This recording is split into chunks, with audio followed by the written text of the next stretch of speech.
Joy stood on the bridge over the South Fork Creek. It was 4:40 a.m. The world was sleeping. The only sounds were her footsteps on the bridge and the gentle whisper of the water over stone. She stopped in the middle. This was her thinking place, discovered at a family picnic. It was the perfect place. Earth and water and wood and sky, both grounded and set her soul free. The white sycamore in the distance caught the moon and glimmered in the water. The world was balanced between the darkness of night and the brilliance of a full moon's reflected light. Her own life was so murky right now.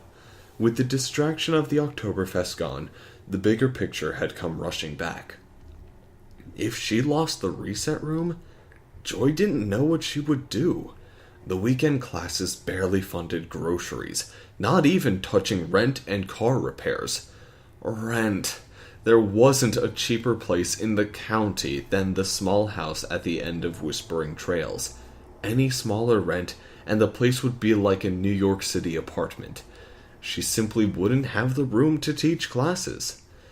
Megan Cadwigan must have had some kind of hold over her landlord. When they were working on the financial support for the reset room, he had called her out of the blue to offer her the bottom floor of the shotgun-style house. A parlor, as they said around here. Living room, kitchen, one bedroom, and a bathroom were her domain. He didn't even rent the top floor. It was used for storage. And her car. A 2003 Toyota Corolla, bought in the high spirits of her first real job. Now looked like it belonged on blocks like some of the houses she saw on her way to the farm where she bought her vegetables.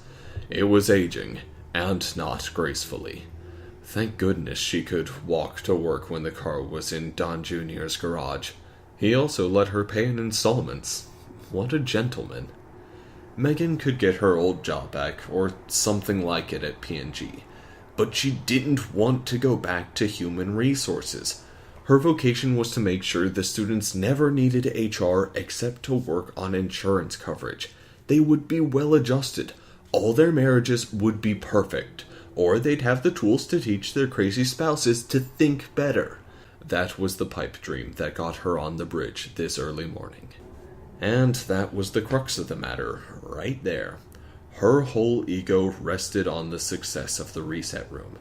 The knowledge she had helped many children, short and long term, was not enough. Her ego was definitely not the 100-year-old house or the crappy car. Her baby, the reset room.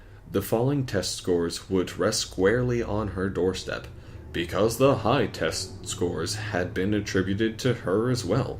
It was only fair. She had to find out what was going on.